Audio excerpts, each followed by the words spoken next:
Selamat pagi menjelang siang, selamat petang menjelang malam. Ketemu dengan saya Samsudin dalam pembelajaran jarak jauh, produk kreatif dan kewirausahaan. Nah, video kali ini kita akan membahas tentang materi pokok sikap perilaku kewirausahaan. Kemudian kompetensi dasar yang akan kita capai bersama adalah 3.1, memahami kewirausahaan dan wirausaha.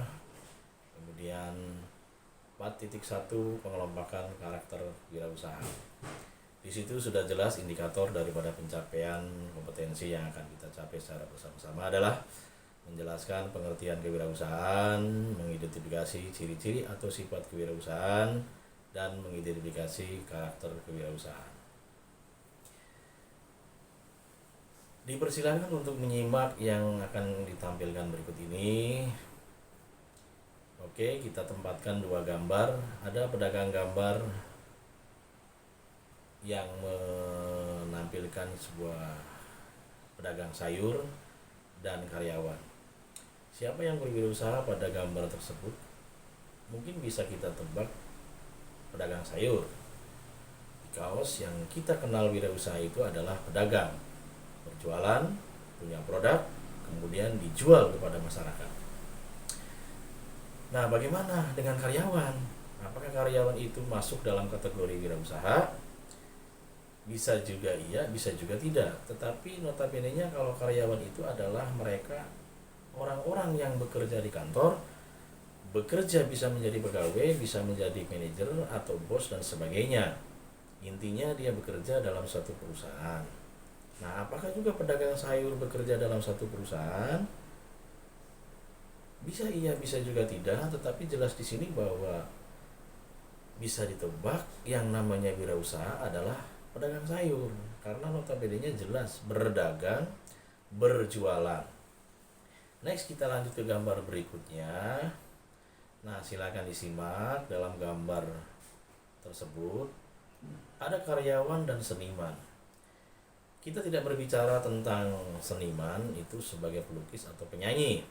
Namun demikian, di dalam seniman itu bisa menjadi penari, bisa pemain band, bisa bermain acting, bisa drama, ataupun pada umumnya bisa dikatakan sebagai entertainment. Itu istilahnya. Lalu siapa yang berlaku sebagai wirausaha?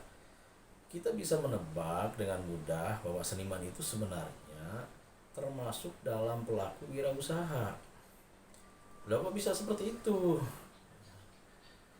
Padahal barang dagangannya itu belum jelas. Kecuali tadi sudah kita bicarakan bahwa tukang sayur ada barang dagangannya dengan sayur-sayurannya dan sebagainya.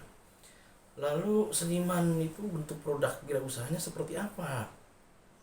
Nah, kita tidak usah bingung-bingung bahwa semua orang yang berlaku mempunyai produk sendiri, kemudian dipasarkan produknya tersebut, ia bisa dikatakan sebagai wirausaha.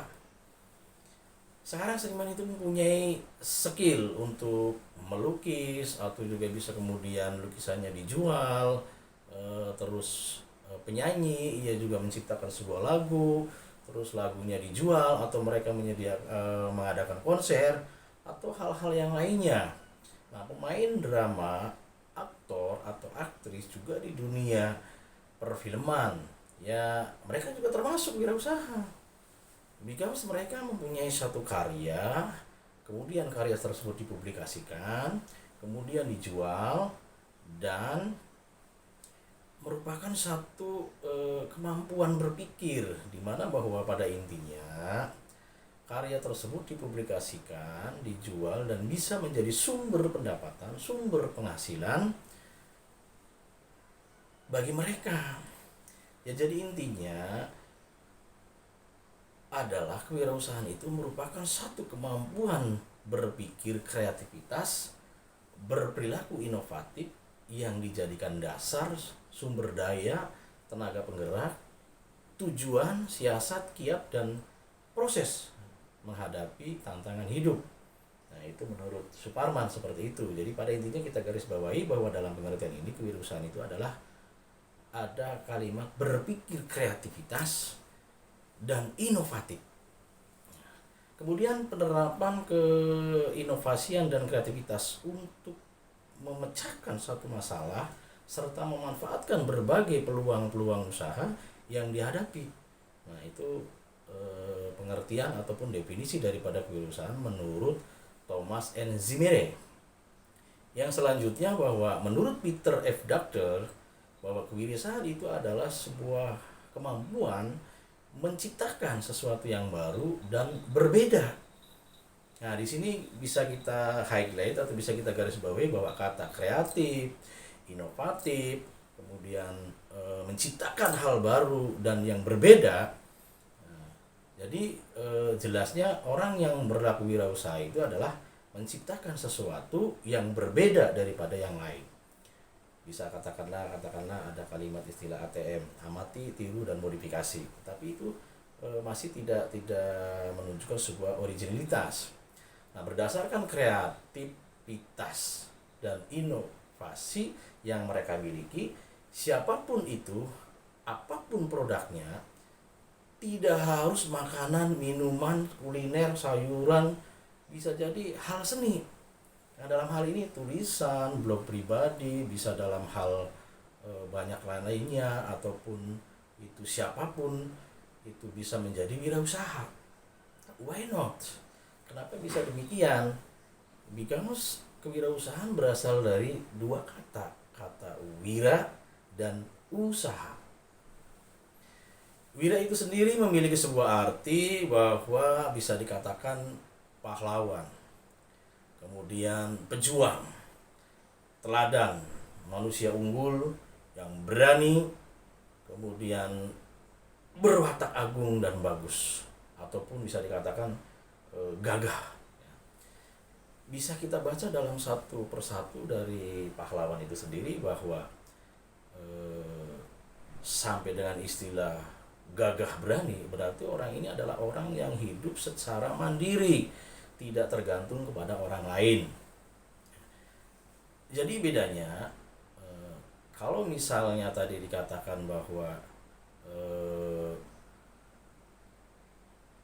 karyawan ataupun bekerja itu tergantung manajemen daripada bawahannya atau pemimpin-pemimpin perusahaan di dalamnya. Nah, sedangkan kata usaha, bahwa usaha tadi dikatakan bahwa adalah bisa dibuktikan dengan bekerja, berbuat sesuatu dan perbuatan amal dari tingkatan yang paling tinggi. Jadi bisa dikatakan wirausaha itu dia adalah benar-benar yang mengatur hidupnya sendiri, tidak bergantung kepada orang lain. Justru wirausaha itu yang memanajemen orang-orang di bawahnya. So, bila kita dua kata itu kita gabungkan menjadi wirausaha, artinya adalah pejuang atau pahlawan yang melakukan sebuah usaha. Nah, jadi orang-orang yang berwirausaha itu adalah orang-orang pahlawan. Jadi intinya pahlawan di sini bukan pahlawan superhero, pahlawan yang berperang dalam menyelamatkan sebuah dunia atau sebuah negara ataupun melawan penjajahan dan sebagainya, tidak. Tapi pahlawan yang dimaksud di sini adalah yang nantinya ketika bisnis mereka itu bisa berjalan atau sudah berjalan dan meningkat, itu akan memperkerjakan orang-orang sehingga orang-orang tersebut meningkatkan taraf hidupnya, menjadi sebuah lapangan kerja baru, dan itu sangat mulia sekali. Karena dengan kita menciptakan lapangan pekerjaan, tentunya kita bisa merekrut semua pengangguran, mengurangi orang-orang yang memang tidak bisa bekerja. Dengan adanya lapangan pekerja tadi, kita bisa menampung mereka semua. Dan ini bisa menjadi sebuah inspirasi seorang wirausaha. Tapi ingat bahwa menjadi wirausaha itu kalau tidak diawali dengan niat dari hati yang tulus, itu bisa dikatakan susah-susah gampang. Karena niat dari hati itu yang akan menentukan langkah-langkah selanjutnya yang tulus, kemudian bisa menjadikan sebuah ciri ataupun karakter wirausaha tersebut. Ciri yang orang yang berwirausaha itu adalah yang pertama percaya diri. Maksudnya adalah ketika kita menjadi seorang wirausaha itu tidak terpengaruh oleh orang lain. Dia tetap pada prinsipnya, tetap pada pendirinya bahwa usaha saya ini akan maju. Yang kedua, berorientasi kepada tugas dan hasil. Maksudnya bahwa wirausaha atau orang yang bersangkutan itu tetap fokus pada hasil dan proses dan tidak mudah putus asa dan pantang menyerah.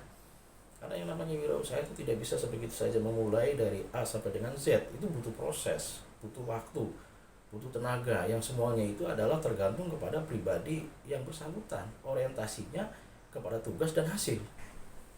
Yang ketiga, mengambil sebuah risiko. Maksudnya bahwa orang-orang yang berwirausaha itu suka dengan yang namanya tantangan. Bukan menghadapi sebuah tantangan, tapi ini menghadapi tantangan. Jadi tidak mencari tantangan. Tetapi dalam perjalanannya yang namanya berwirausaha itu ada saja satu permasalahan yang menjadi sebuah tantangan. Yang keempat adalah kepemimpinan. Kepemimpinan bisa dikatakan sebuah leadership dalam sebuah organisasi, bahwa leadership ini, bahwa kepemimpinan ini adalah menunjukkan orang-orang wirausaha itu adalah orang-orang yang mandiri, orang-orang yang bisa memimpin diri sendiri dan nantinya memimpin orang-orang yang bekerja dengannya. Ya, itu yang dinamakan dengan ciri daripada wirausaha yang terkait dengan kepemimpinan. Next, selanjutnya adalah keorisinilan. Jadi produk-produk yang dihasilkan, baik produk itu barang maupun jasa, itu benar-benar hasil karya daripada kreativitas dan inovasi yang dimiliki yang bersangkutan sebagai seorang wirausaha. Kemudian yang ketujuh adalah berorientasi pada masa depan. Bahwa orang-orang wirausaha itu orientasinya adalah jauh ke depan. Orientasinya kepada prospek ke depan. Orientasinya kepada visi misi ke depan. Lalu prospek yang seperti apa ke depan itu? Bagaimana prospeknya supaya nanti berhasil dalam kehidupan di masyarakat?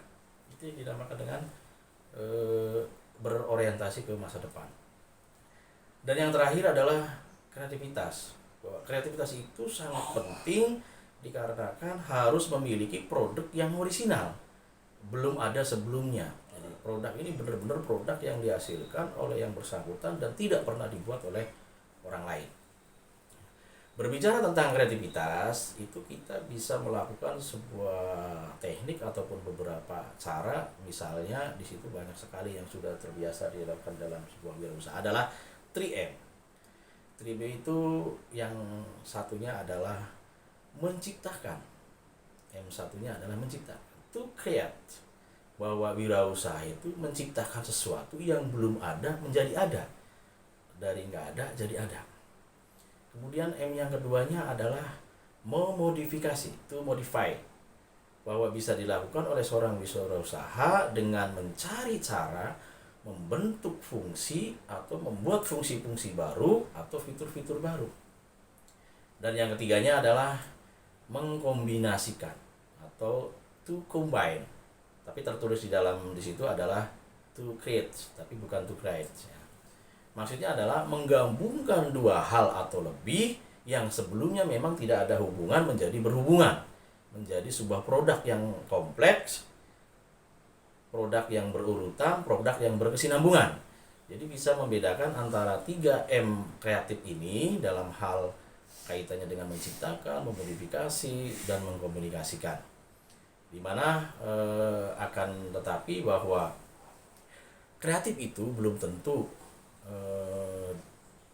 timbul dalam diri kita sendiri kalau tidak dimulai dari dalam diri kita sendiri. Bahwa karakteristik seorang wirausaha itu sering kita kenal dengan istilah 10D, atau ada nama lain yang bisa kita terangkan secara bersama-sama, kita bisa tampilkan, bisa kita lihat di dalam tabel bahwa di sana dari 10D itu yang pertama bisa disebutkan sebuah kalimat dream atau sebuah mimpi. Kita harus punya mimpi, kita harus punya cita-cita, kita harus visi dan misi, di mana visi dan misi itu adalah kaitannya dengan ke depan. kaitannya dengan suatu harapan, suatu cita-cita ke depan yang dimana diwujudkan, dituangkan di dalam misi. Artinya apa yang perlu kita wujudkan sehingga impian tadi, visi-visi tadi kita dapat terlaksana dengan baik. Ya. Selanjutnya adalah decision numbers, bahwa di situ adalah butuh ketegasan, bahwa seorang pemimpin atau seorang wirausaha itu perlu sebuah keputusan yang cepat, tepat, tegas, lugas, dan efektif. Dan yang ketiga adalah doers, atau istilah lainnya adalah pelaku, di mana kita dalam melakukan suatu tindakan, melakukan suatu kegiatan wirausaha itu jangan ditunda-tunda. Ketika itu memang ada peluang, kerjakan. Ketika ada peluang, lakukan. Nah, itu yang dinamakan dengan istilah-istilah tadi ya, yang ketiga. Dan yang berikutnya adalah determinan, penentuan bahwa kita di dalam melakukan suatu tindakan wirausaha itu kita harus dengan kehati-hatian. Tindakan itu tidak harus langsung dilakukan, tapi kita perlu analisis, perlu kita simak, perlu kita pikirkan bahwa tindakan-tindakan itu kita tidak tergesa-gesa, tetapi kita penuh dengan kehati-hatian. Selanjutnya D itu dedication, bahwa kita perlu dedikasi. Seorang wirausaha harus rela berkorban, seorang wirausaha harus ikhlas dalam melakukan satu tindakan dibarengi dengan keniatan kita bahwa ini adalah sebuah bentuk dedikasi ataupun loyalitas. D selanjutnya adalah devotion, atau istilah lainnya kesetiaan. Seorang wirausaha itu harus fokus kepada bisnis. Seorang wirausaha itu tidak mengenal menyerah. Dia harus tetap fokus, tetap setia, tetap lurus dengan apa yang dia cita-citakan. Tadi yang disampaikan kepada yang pertama, bahwa kita melaksanakan visi dan misi supaya usaha kita tercapai sesuai dengan harapan. Berikutnya adalah details, bahwa dalam berwirausaha itu kita harus kritis, harus rinci, serinci-rincinya dari A sampai dengan Z. Dari istilah lainnya adalah plan, do, action, dari perencanaan, kemudian kita lakukan, dan kita action. Nah, di situ kita terangkan, kita jelaskan alurnya secara terinci. Dan berikutnya adalah destination, atau istilah lainnya adalah takdir, bahwa dalam kita berwirausaha itu kita punya tanggung jawab atas nasib dan tujuan kita. Dalam hal ini kita adalah wirausaha, atau bisa dikatakan perusahaan, bisa dikatakan ini adalah usaha kita. Nah, di situ kita punya tanggung jawab moral bahwa ini harus sukses, harus berjalan dengan baik. Dan berikutnya adalah dolar. Dolar itu bahwa dalam misi kita, bahwa kita melakukan sebuah wirausaha itu memang pada akhirnya kita pengen menghasilkan sebuah keuntungan yang banyak, keuntungan yang mapan, keuntungan yang bisa mencukupi segala sesuatunya. Tetapi bukan berarti misi yang pertama kita tidak tergantung, tidak tergantung dengan uang, tetapi kita adalah dengan kalimat kata sukses, sukses bersama. Ya, itu yang dimaksud daripada kewirausahaan tadi. Nah, dan yang terakhir adalah distribusi, bahwa kita mendistribusikan. Setiap kegiatan kita itu membagi kepemilikan kepada orang lain dengan cara membuka lapangan pekerjaan, membuka cabang baru, membuka diversifikasi produk baru dan sebagainya. Itu kita mendistribusikan kepada orang lain. Demikian tadi hal-hal yang terkait dengan mata pelajaran produk kreatif dan kewirausahaan, yang pada intinya kita tentang berbicara materi sikap dan perilaku kewirausahaan yang terkait dengan memahami kewirausahaan dan wirausaha serta pengelompokan karakter daripada wirausaha. Tetap bersama saya Samsudin, nanti akan hadir video-video berikutnya. Terima kasih. Salam sukses.